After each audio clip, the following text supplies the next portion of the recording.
Hello అందరికీ. ఈరోజు మార్కెట్కి వెళ్ళాను. ఏమేమి కూరగాయలు తీసుకొచ్చాను చూసేద్దాం రండి. టమాటోలు, ములక్కాయలు, పచ్చిమిర్చి, కొత్తిమీర, పుదీనా, అలాగే ఆనియన్స్, ఎల్లిపాయలు తీసుకొచ్చుకున్నాను. వాటిని ఎలా సర్దుకోవాలో చూసేయండి. కొత్తిమీర, పుదీనాను కాడలు కట్ చేసి ఒక కవర్లో పెట్టేసుకున్నాను. అలాగే టమాటాలను, పచ్చిమిర్చి కాడలు కూడా తీసేసుకోవాలి, లేదంటే తొందరగా పచ్చిమిర్చిలు పాడవుతాయి. అలాగే మునక్కాడలను కూడా కవర్లో వేసేసుకున్నాను. అలాగే 2 బుట్టలలో మన ఆనియన్స్ని కూడా పెట్టేసుకుందాం. అలాగే వెల్లిపాయలను కూడా ఇంకొక బుట్టలో సపరేట్ చేసి పెట్టేసుకోవాలి. ఇలా నీట్గా పెట్టేసుకుంటేనే ఒక 15 రోజుల పాటు ఖరాబు కాకుండా ఉంటాయి. ఈ జిప్ కవర్లను నేను మీషోలో ఆర్డర్ చేశాను. అవసరమైనప్పుడు తీసుకొని జిప్ వేసేసుకోవడమే.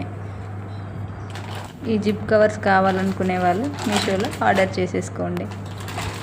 Okay, bye bye.